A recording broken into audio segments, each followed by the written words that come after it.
Comencemos. Hola, buenas tardes a todos los que están presentes, agradecidos por su presencia en la tarde de hoy en nuestro ciclo de charlas que van a contribuir a que ustedes puedan tener las herramientas necesarias para salir bien durante su semestre con toda la información y, digamos, las estrategias también necesarias para ello.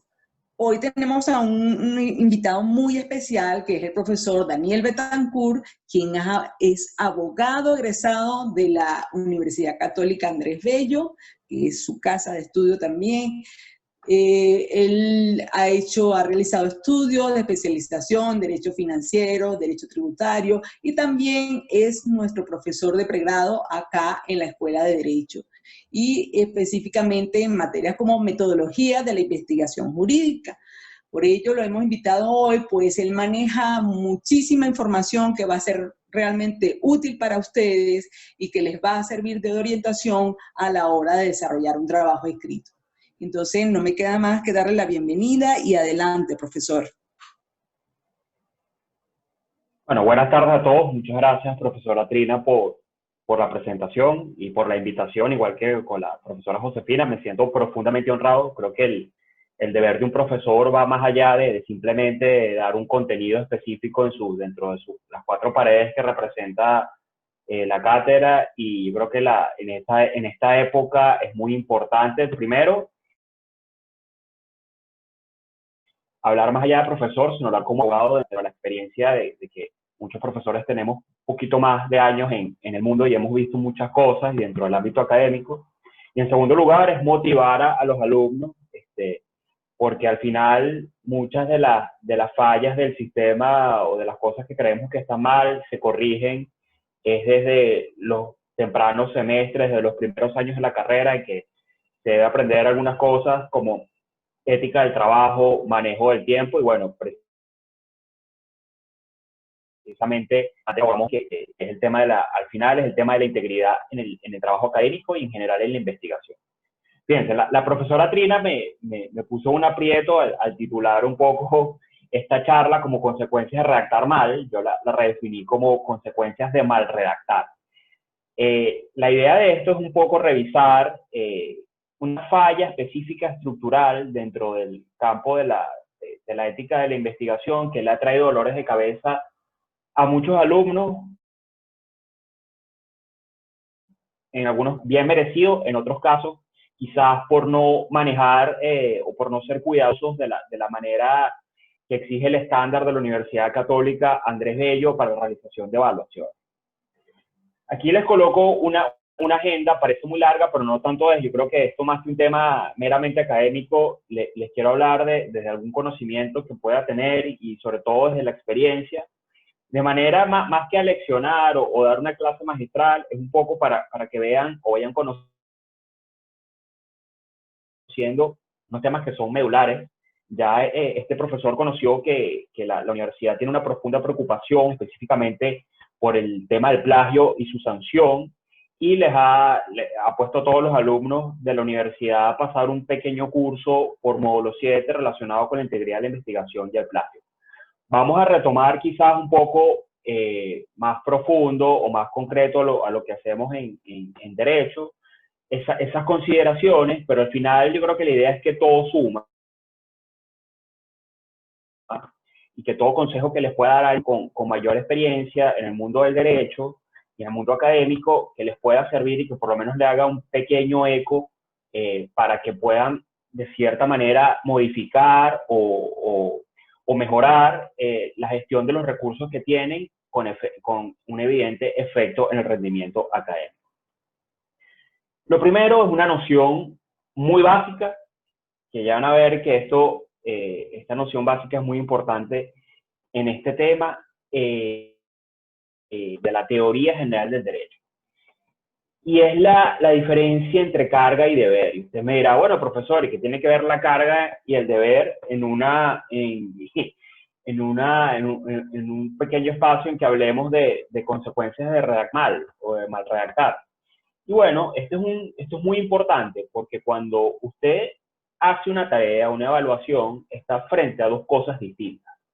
La primera, usted está en la labor de satisfacer una carga académica para que usted pueda aprobar esa evaluación con miras a aprobar la materia y con miras a obtener un título universitario. Pero en segundo lugar, usted está en el deber o está sujeto a normas sancionatorias.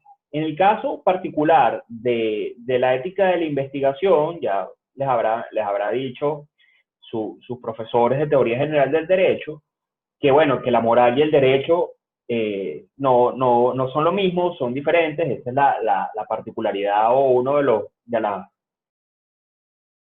proposiciones de la teoría pura del derecho de Hans Kelsen. Sin embargo, en este caso particular de la ética de la investigación, hay unos presupuestos que sí son deberes jurídicos, ¿ok?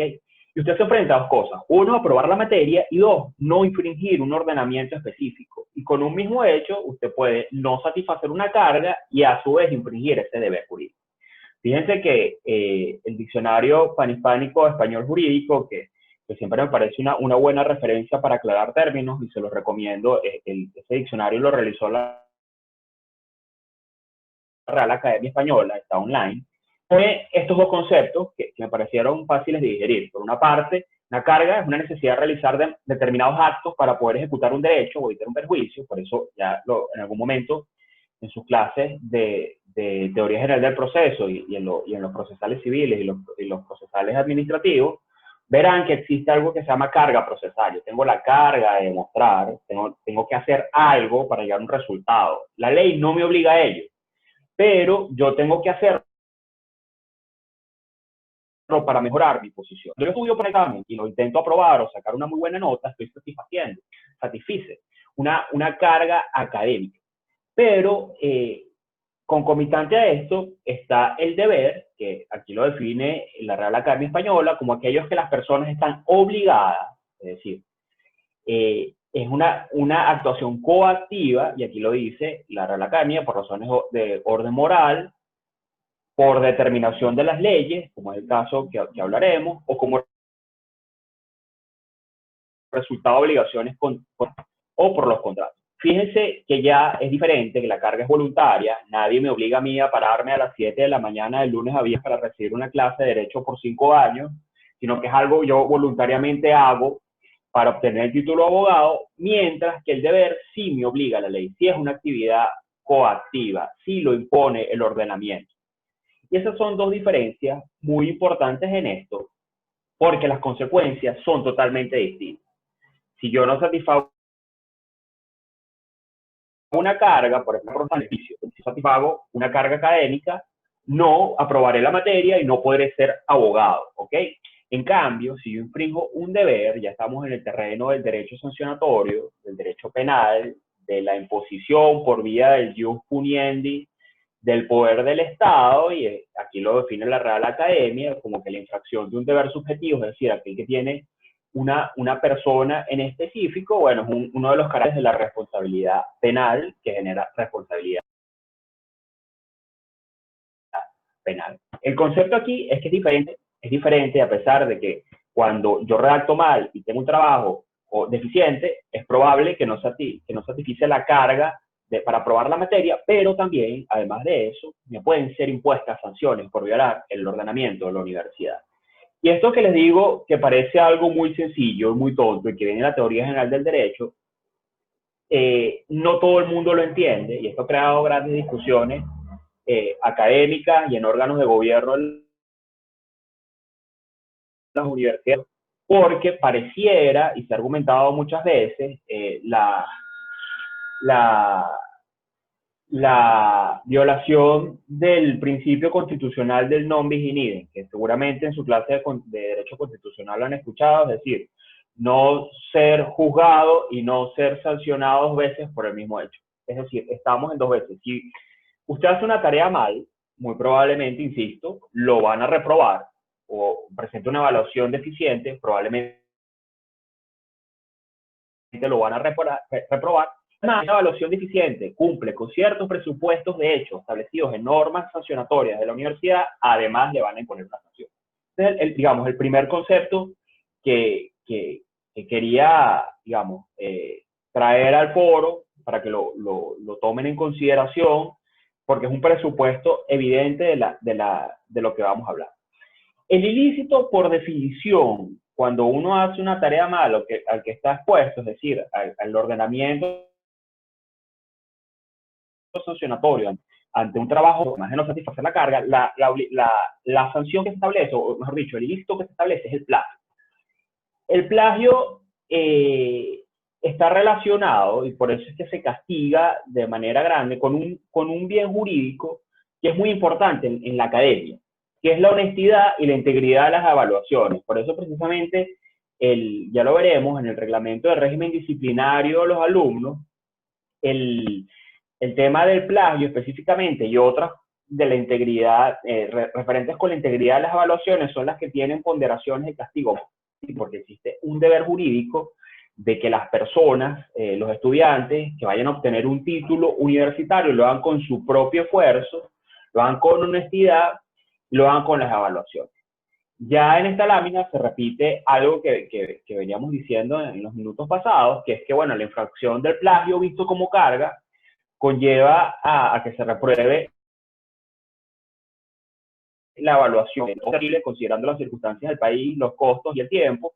Sin embargo, la infracción del plagio deber tiene una consecuencia mucho más grave, que es evidentemente el inicio del procedimiento sancionatorio por régimen disciplinario y la imposición de sanciones disciplinarias. ¿A qué quiero llevar a esto? Bueno, que usted, hablando en lenguaje de penalistas, que no lo soy, ya la profesora Trina dijo que me dedico al derecho financiero y al derecho administrativo, hablando de los penalistas, usted se representa en doble riesgo. Uno, cuando hace un trabajo mal, sin ciertas pautas. Uno, evidentemente, no aprobar la materia. Y en segundo lugar, bueno, que usted pueda ser objeto de la imposición de sanciones disciplinarias.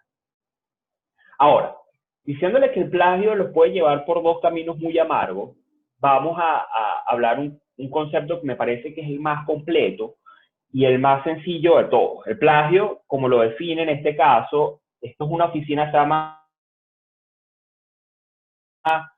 la Oficina de Integridad de Investigación, y es una oficina que es parte de la administración pública en Estados Unidos de América. Usted dirá, profesor, ¿por qué el gobierno de Estados Unidos de América se está metiendo en un tema que pareciera que va fuera de las potestades estatales, como es que se presente de manera íntegra una evaluación o un trabajo?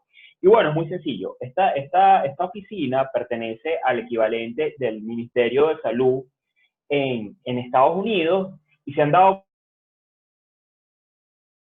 falsear o de tener faltas de la ética de la investigación en el ámbito de la salud puede tener unas consecuencias sociales inimaginables. Imagínense ustedes, en este tiempo que el tema de la salud está tan en boga, que una de estas empresas que ha comentado que consiguió la vacuna del coronavirus haya falseado sus resultados. Imagínense los daños sociales respecto a contagios, efectos secundarios, etcétera, que pudiera tener falsear una investigación de este estilo.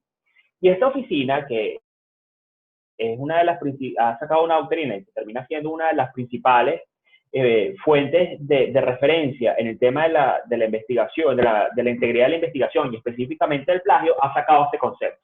Y dice, el plagio es la apropiación total o parcial de las ideas, procesos, resultados o palabras de otra persona sin dar el correspondiente crédito. Fíjense lo que está en anaranjado y en negro en esta lámina, en primer término. El concepto de apropiación significa que un tercero tomó las ideas de otra persona para utilizarlas y presentarlas como propias. El otro de las ideas también pudieran ser procesos, en este caso, evidentemente, por temas médicos, pueden ser procesos industriales, pueden ser procesos de laboratorio, etcétera.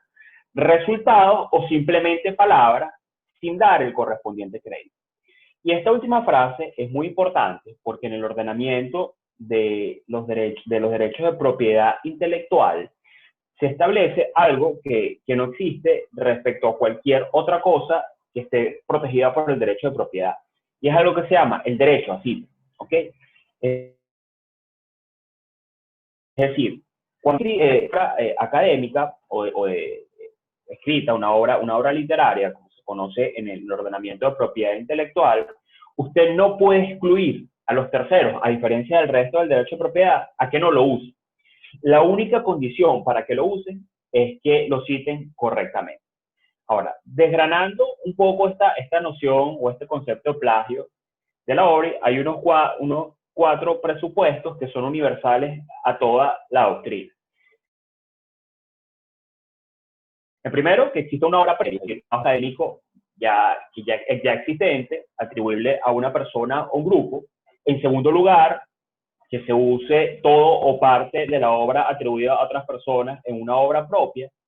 En tercer lugar, que no se reconozca la autoría de la obra usada o se presente como original, y aquí hay 2 elementos, o que digamos, por culpa, vamos a decirlo así, no se le atribuyó una obra a su autor, o que por más allá de la culpa, por dolo, se presente el trabajo de un tercero como propio original. Y en cuarto, se realice con la intención de defraudar. Este cuarto elemento es uno de los elementos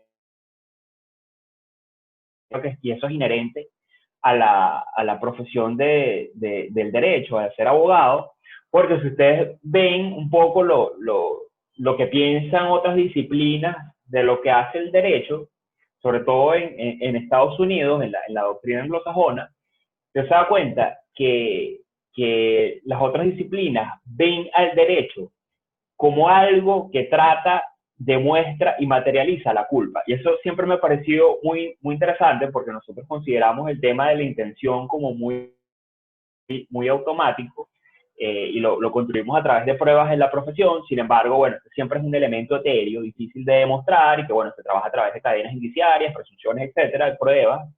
Pero al final, sí es un elemento en la construcción formal digamos, de este ilícito, que es el plagio, como parte de la falta de ética de investigación, es la intención de defraudar. Y esto particularmente tiene una aplicación concreta en lo que vamos a ver.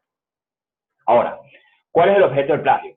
Bueno, todo lo que usted se imagine que no vino de su cabeza. Esa es, digamos, la concepción preliminar. Y bueno, los trabajos, ideas, pensamientos o juicios ajenos, clases de profesores, cualquier obra del ingenio humano que esté publicada o sea inédita. Y dentro de esa gran categoría de las obras del ingenio humano están las páginas web, los blogs, los videos, las redes sociales, los diccionarios, las enciclopedias, las páginas wiki, los podcasts, las series de televisión, las películas, las canciones y cualquier cosa que usted en esta época consiga en línea, porque, bueno, evidentemente, dentro de las medidas sanitarias que se han tomado alrededor del mundo y que en Venezuela, de cierta manera, se mantiene vigente, la principal fuente de información de cualquier estudiante, evidentemente, es el Internet. Y un tercer lugar, quizás un poco menos accesible para un estudiante de primer año, son los datos obtenidos como resultados de investigaciones del tercero, básicamente las conclusiones. Aquí, digamos, la idea, insisto, está protegido por el derecho de autor y puede ser objeto de plagio cualquier pensamiento, obra, recurso que no haya salido de su cabeza. Por consiguiente, vamos a ver que todo aquello que no salió de su cabeza o de sus manos o de su boca no lo puede atribuir a su autoría, y por consiguiente sigue ciertas formalidades para su presentación en trabajos académicos, que es lo que nos referimos a la citación. Fíjense, ya visto qué es el plagio, quién lo puede cometer y cuál es su objeto, debemos desgranar o revisar poco a poco cómo se comete el plagio. Y aquí a ustedes, si les estoy diciendo que el plagio constituye la infracción del cumplimiento de una carga y la infracción de un deber jurídico que conlleva una sanción, usted debe prestar, como estudiante de los primeros semestres, usted debe prestar mucha atención para no incurrir, digamos, en estas prácticas que son comunes, que terminan siempre con el mismo resultado. Primero, lo que es evidente, copiar en todo o parte de manera directa, es decir, copia, o de manera indirecta, paráfrasis con las propias palabras, una obra ajena que sea publicada o inédita sin indicar al menos el autor y la obra. Fíjense que quizás en primer o segundo semestre siempre hay un reto porque usted viene de un sistema de educación secundaria que no siempre auspicia ni enseña los métodos de citación correctamente. Sin embargo, los métodos de citación, que como revisamos unas láminas más adelante, son la manera de resguardarse del tema de los ilícitos por temas de propiedad intelectual e integridad de la investigación, tienen como factor común siempre dos elementos: el autor y la obra. Y si se trata de una cita directa, es decir, esa que se llama, entre comillas, o copia, que es el número de páginas. Existen muchísimos métodos de citación en la universidad, y específicamente en Derecho, en la Universidad Católica, y en Derecho, tanto en pregrado como posgrado, básicamente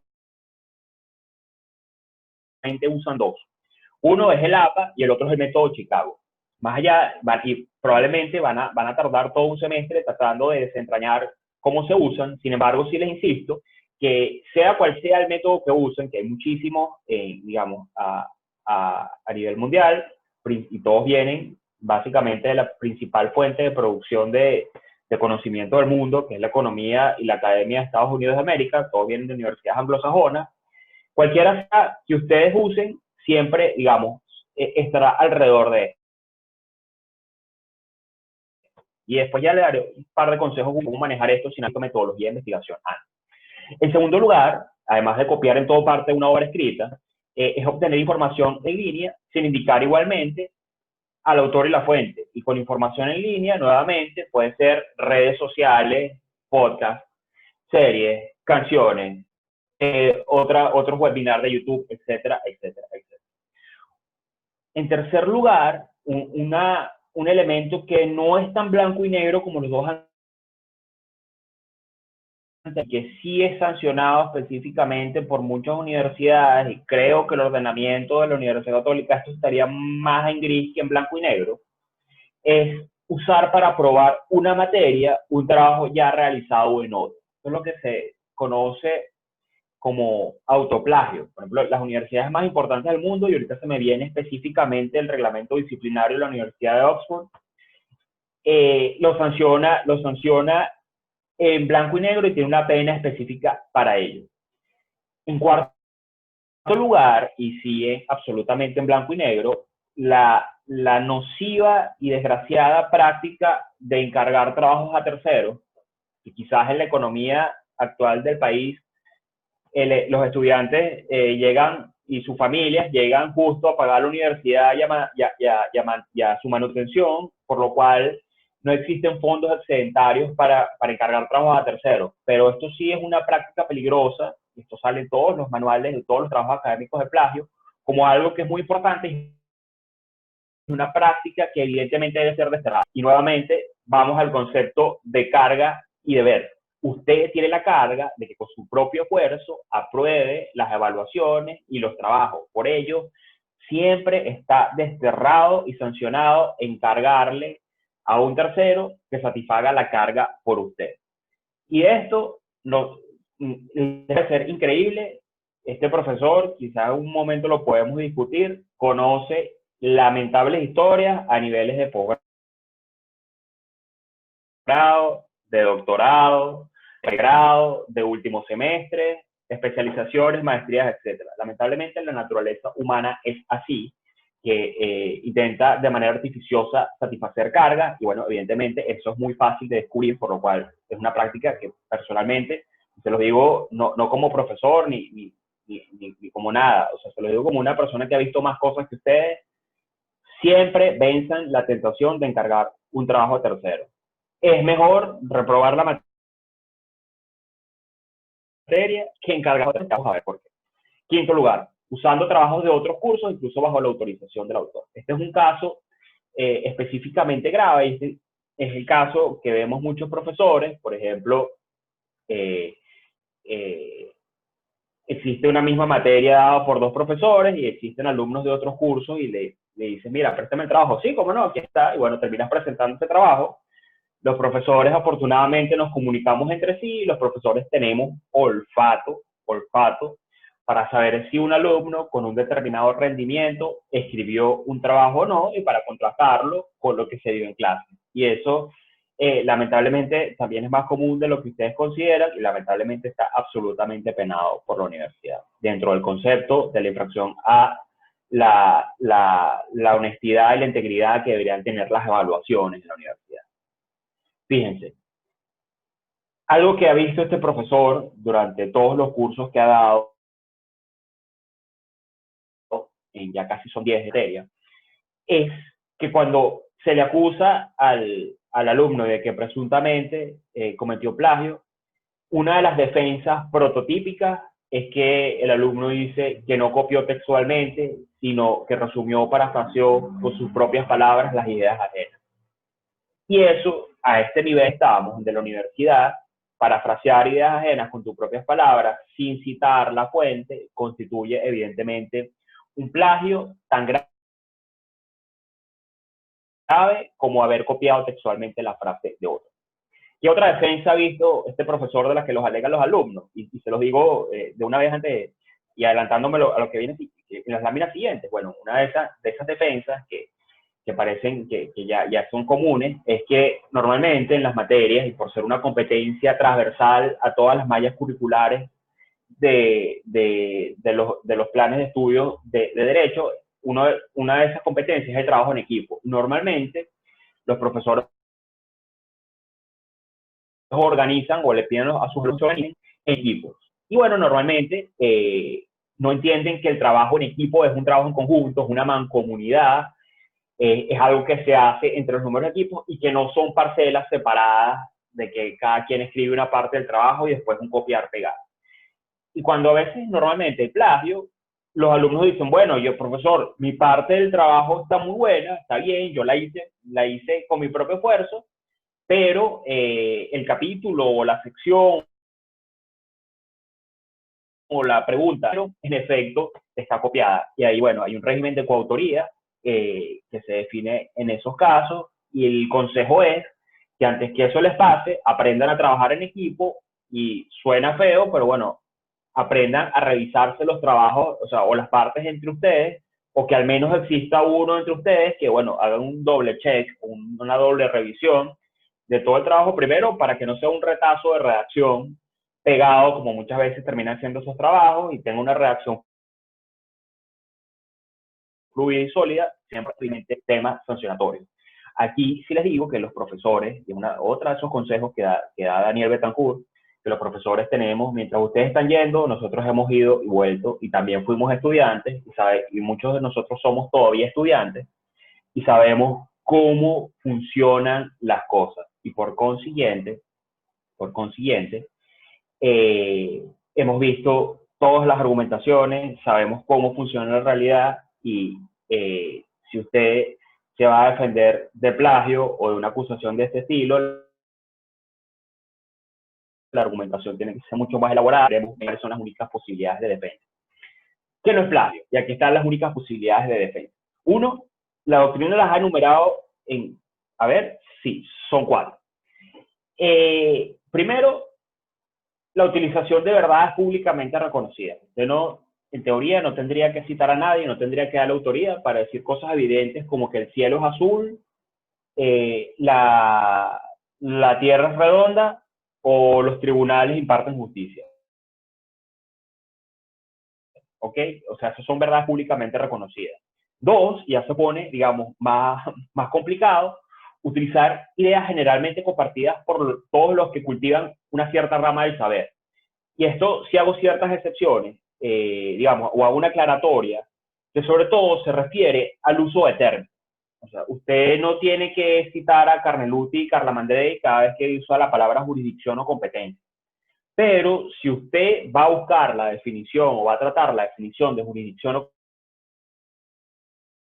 competencia, por eso les digo que esto hay que tomarlo con pinzas. Lo que le quiere decir es que cada vez que usted utilice un término especializado, no tiene que citar al autor que lo creó o lo desarrolló. Sin embargo, nuevamente les digo, se va a utilizar el concepto propio de ese autor y lo tiene que citar. Otra Otra excepción, bueno, escribir en el contexto de una determinada escuela de pensamiento, muy parecida a la anterior. Y la cuarta, que es realmente una defensa que yo les pudiera decir que es realmente sólida ante la acusación de un plagio de un profesor o ante la presunción o la imputación de este ilícito, es la excepción de insignificancia o el error honesto. Y esto realmente es universal. Esto significa que si usted viene atribuyendo de manera correcta la autoría a través de cualquier método de citación o estilo de citación durante todo un trabajo y de repente se le pone en el contexto, por dar un ejemplo, es evidente que usted está hablando de Kelsen, se le olvidó una vez y tiene otras 10, 20 citas correctas, bueno, en ese caso pareciera que es un error honesto, bueno, soy humano y se me olvidó específicamente esta cita, o bueno, pareciera que es insignificante en el contexto de que estoy tratando un solo autor y bueno, lo tengo muy bien citado en las demás y además está en una parte que se llama referencias, que es lo que normalmente se conoce o comúnmente se conoce como bibliografía, que es la lista de las obras consultadas que está al final. Bueno, en ese caso, la defensa, o es la única excepción que alguien, que un estudiante, sujeto pasivo en un procedimiento sancionatorio, pudiera decir, pudiera alegar. De resto, la verdad es que si usted copia o parafrasea una idea ajena en un texto para satisfacer una evaluación académica, usted cometió el plagio y no hay duda de que lo hizo. Ahora, si esto es tan fácil, es un sistema de citación que me van a enseñar bien en metodología de la investigación cuando la vea, o que ya me la enseñaron porque ya la vi, para no cometer plagio, entonces ¿por qué la gente plagia? Bueno, primero es un tema de paradigmas institucionales. Insisto, lamentablemente la educación secundaria no nos suele enseñar esto, así como no nos enseña algunas cosas que deberíamos aprender para la vida, de las especialidades que yo me encargo. El criterio de este profesor es que todo el mundo antes de tener un título de bachiller debería saber contabilidad, algo de contabilidad, debería saber hacer su declaración de impuestos sobre la renta. No lo enseña. Y entre las muchas cosas que no se enseñan, que son necesarias para la vida, no se auspicia, digamos, en la mayoría de las instituciones, y esto no las pone en desmedro ni nada, pero es un aspecto que se debe revisar, no se enseña el respeto por las obras de ingenio, ni se enseña, ni se auspicia la originalidad, ni se enseñan los métodos de citación, los métodos de citación y la forma de citar. En segundo lugar, y esto puede pasar, y aquí empiezan los grises, sobre todo con alumnos de primer semestre, bueno, no se está entrenado de las formas correctas de citar o no se está consciente. Bueno, precisamente para que se esté consciente es que existen este tipo de programas, bueno, para que usted sepa cosas que no sabía cuando entró a la universidad y porque está en primer semestre. Ni tampoco se sabe cómo llevar un proceso de investigación y precisamente para eso es que para eso es que existe, para que usted aprenda a acercarse a las fuentes que son válidas y las logre extraer de manera correcta a un trabajo sin enfrentar riesgos sancionatorios y sin enfrentar riesgos de no satisfacer la carga académica. En tercer lugar, y esto creo que esto sí no se corrige con ninguna materia, es el tema de la dilación o la procrastinación. Que esto es, yo le comentaba a la profesora Trina cuando preparábamos estos pequeños minutos con ustedes, última hora, y eso es algo que es inherente al ser humano. Y es peor cuando la autoestima, dicen los psicólogos, es alta. ¿Por qué? Bueno, porque usted no mide su verdadera capacidad para manejar el tiempo y satisfacer o cumplir de manera correcta un trabajo. Y esto es sumamente importante porque al final usted llega a última hora tratando de hacer un trabajo que se confió puede hacer y al final no estudió bien para el examen y no hizo bien el trabajo que tenía que hacer con las formalidades de vida. En muchos casos es peor, en muchos casos muchos alumnos hacen un último esfuerzo para hacer algo y bueno, quizás su imaginación cree que van a modificar la convicción del profesor y tratar de sacar una materia y quizás aprobar algo, satisfacer algo su carga, y bueno, eso normalmente no es cierto, además de que probablemente ustedes lo reprueben, también es la infracción de un deber por no haber traído correctamente elementos a su trabajo. Esto es muy, muy importante en la carrera del derecho, el tema de la procrastinación, porque específicamente los abogados vivimos del tiempo. Nosotros no solo vendemos conocimiento, sino que vendemos tiempo. Así como ustedes se ven presionados para presentar exámenes, eso no va a terminar ahí, sino que, bueno, te va a salir al mundo real, se va a dar cuenta que los tribunales manejan lapsos, que los clientes quieren trabajo de un día para otro y que usted va a cobrar probablemente por hora. Es decir, los abogados vivimos del tiempo. No solo vivimos del derecho técnico, sino del manejo del tiempo. Y esto creo que específicamente es algo que se tiene que corregir. Yo le decía a la profesora Trina que en un programa como este será bueno traer un psicólogo y diera consejos específicos de cómo no engañarse y, en segundo lugar, cómo vencer este tema de la procrastinación y de manera de usar lo mejor posible el tiempo. En cuarto lugar, presionado por las notas o falta de tiempo o flojera, se encarga un trabajo un tercero, ya hemos hablado de eso. En quinto lugar, dejar la redacción del trabajo a otro equipo, no a otros compañeros. Este, como les comenté, el caso prototípico en los cuales se ventila, ocurre las faltas de integridad de la investigación normalmente en materias como las que da el profesor. Recomendaciones para evitar el plagio. Primero, creo que lo más importante siempre es planificar y ordenar el tiempo. Si usted planifica y ordenar el tiempo, va a ser exitoso no solo con satisfacer cargas académicas y no cometer ilícitos, sino que va a ser exitoso en la vida. Y si estudia Derecho, como todos los que están aquí, es abogado, si usted planifica el tiempo, va a ser dinero y va a ser prestigioso. El primer tip de la vida. Yo tengo que aprender a planificar y ordenar el tiempo.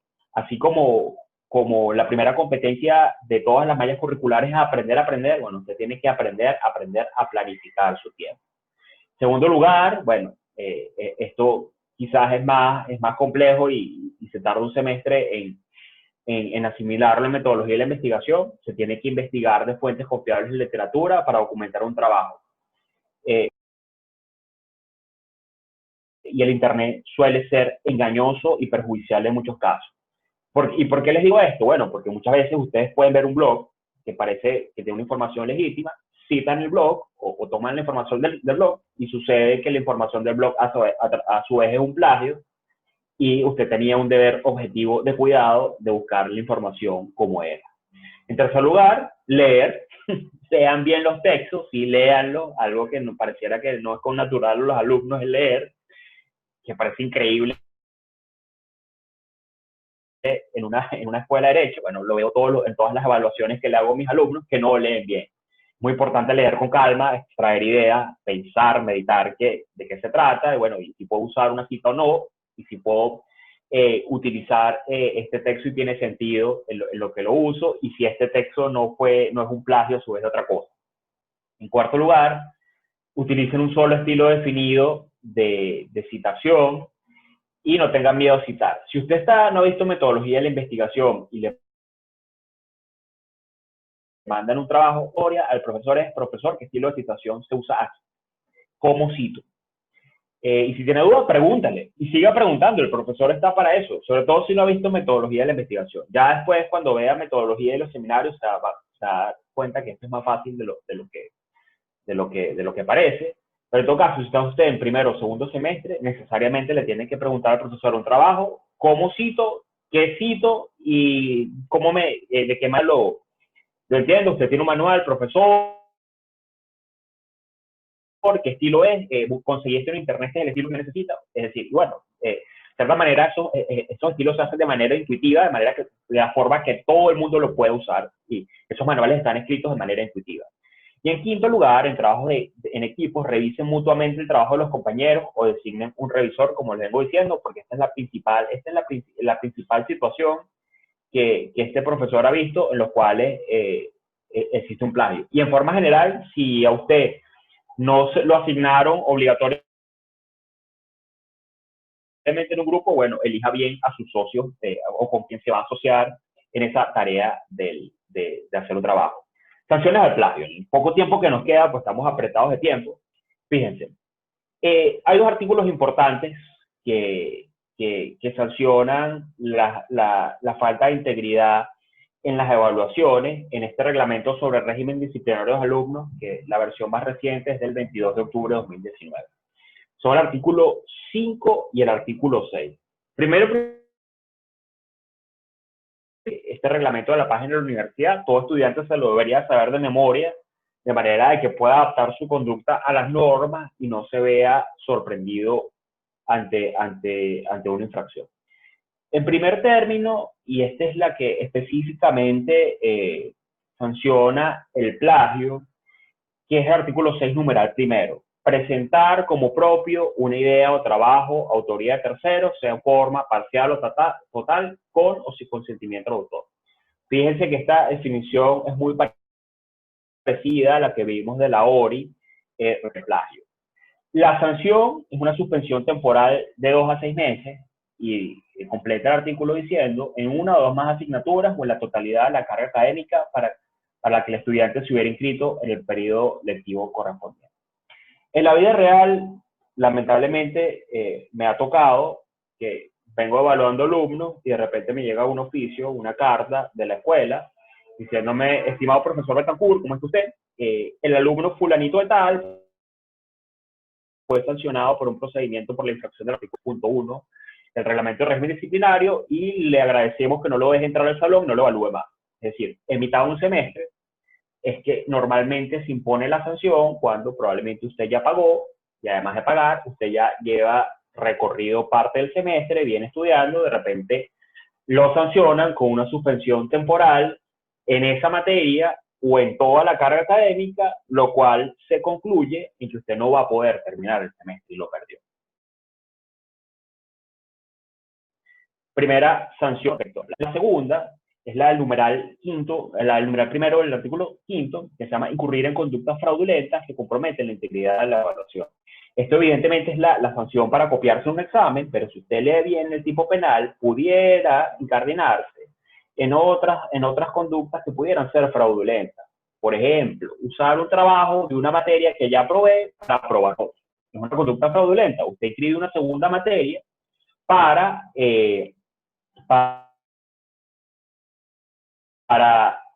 satisfacer una carga con el esfuerzo de esta materia. Sin embargo, si bien no es plagio, ¿de acuerdo? Porque no está usando la unidad de trabajo de otro, sino usted misma, bueno, usted pudiera hacer que se determine por el órgano sancionador que se trata de una conducta fraudulenta cuando eso ocurre. ¿Qué debe hacer? Y la sanción es poco menor que la anterior, es hasta de 6 meses, pero igual tiene un efecto devastador si le cae a usted la sanción en medio de un semestre. ¿Qué debe hacer usted en esos casos? Bueno, en esos casos que usted crea que está siguiendo una misma línea de pensamiento, hable con el profesor. La metodología y estoy viendo un seminario. ¿Será que el profesor de seminario me puede corregir de un trabajo la parte sustantiva o el fondo y usted me corrige la parte metodológica? Bueno, con gusto, puede ser. Pero también le puedo decir, bueno, no me parece, es un trabajo autónomo. Esto se soluciona específicamente el tema de lo que hemos denominado autoplagio, hablando con los profesores. En el doctorado también me ocurrió, hablé con profesores para desarrollar una misma línea de investigación y no hubo problema de trabajar un mismo asunto en varias materias. Estos dos artículos tienen como común que facilitar o prestar el auxilio para la realización de los actos señalados está penado de la misma manera.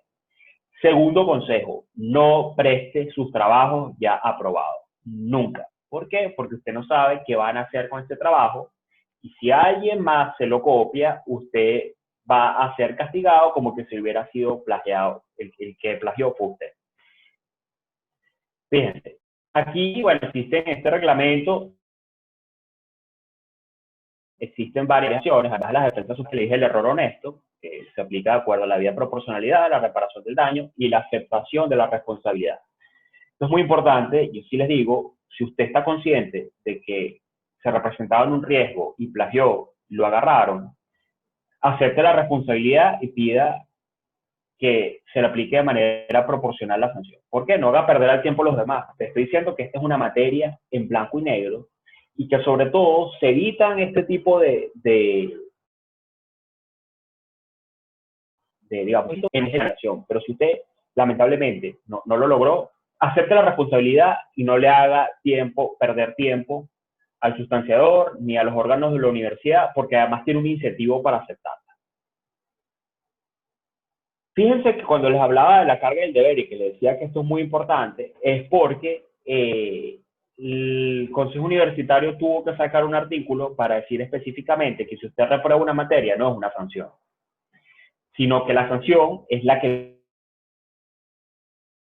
viene del régimen en blanco y negro, porque mucha de la argumentación que se hizo de los alumnos en esto es la violación del principio del non bis in idem.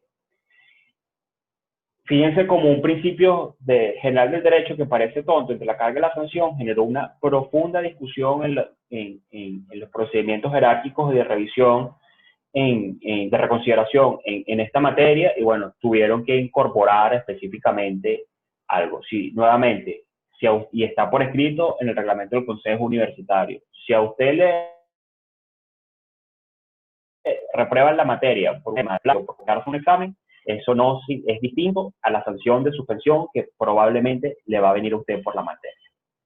Ya que nos queda poco tiempo, nos quedan minutos, quedan 5 minutos, no les vine a explicar específicamente el procedimiento, está en el reglamento, pero sí les quería traer la idea de que por lo menos este profesor en Derecho Administrativo se dedica muchísimo al derecho sancionatorio y a la sustanciación de procedimientos sancionatorios, de los cuales este que sale en pantalla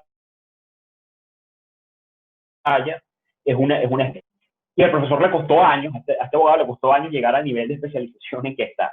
Y con ese nivel de especialización les digo que las posibilidades que un alumno sobreviva con los lapsos y con la investigación que haga el órgano instructor antes de notificarlo del acto de inicio, es muy probable que usted no sobreviva a esto. ¿Qué consejo le da el profesor a esto? Bueno, nuevamente, la oportunidad de ustedes de sobrevivir a esto y antes de que sea una calavera o una tumba o le caiga la tormenta encima, la oportunidad que usted tiene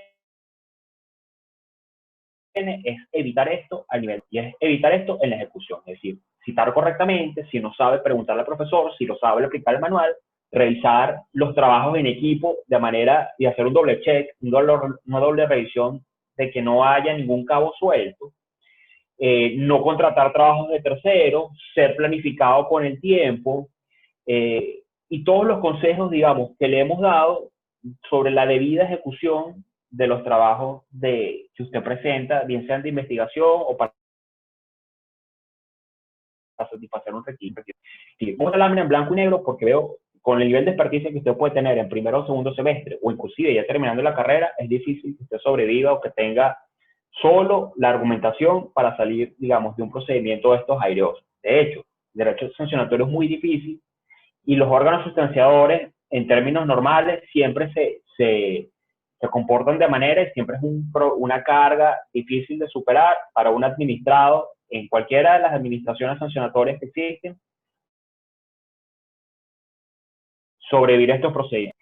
Con una denuncia del profesor, la sustanciación en este caso por parte de la escuela, ya cuando tiene los hechos hace un acta de inicio y usted tiene dos opciones, la aceptación o la presentación de alegatos en tiempos muy breves, una decisión final en tiempos muy breves que se presenta al Consejo de Facultad y quien la aprueba o la rechaza. Usted tendrá 15 días para presentar un recurso de reconsideración ante el mismo Consejo de Facultad, un recurso jerárquico ante el CEU. Esto, evidentemente, usted puede ir cuando finalizado la vía administrativa, usted puede ir a la jurisdicción a pelearlo. Probablemente la sanción transcurra antes de que usted logre llegar a la fase de admisión o de la audiencia en el contencioso administrativo. Las conclusiones de esto, y si tiene una pregunta en los 2 minutos que nos quedan, es que tienen que estar conscientes de que cuando hacen mal un trabajo, cuando redactan mal, la consecuencia es no solo reprobar una materia, sino que puede ser mucho más, y que esas consecuencias pueden riesgo su permanencia en la universidad, bien sea económica o de tiempo, y que pueden, evidentemente, quedará una mancha en su expediente por algo tan sencillo como citar correctamente y hacer bien una evaluación, una tarea que les mandó un profesor. Bueno, muchísimas gracias a todos. Disculpen si me pasé un poquito del tiempo, los quería escuchar, pero bueno, estamos cortos con el tiempo. Profe, el foro suyo. Muchísimas gracias, profesor. Excelente la charla de hoy. De verdad que van a quedar muchas preguntas en el aire, así que les recomiendo a todos tomar nota de sus preguntas y nosotros con mucho gusto las hacemos llegar al profesor para que las pueda responder oportunamente, porque sé que quedaron muchas dudas y quizás hasta para conversar nuevamente en otra oportunidad. A todos ustedes, muchísimas gracias por participar el día de hoy. Y bueno, los esperamos en los próximos encuentros. Agradecidos con el profesor Daniel Betancourt, excelente disertación, y bueno, será hasta la próxima. Buenas tardes a todos. Gracias, A todos. profesor. Gracias, Muchísimas profe. gracias, profe. Y hasta luego, muchachos. Excelente. Hasta luego. Gracias.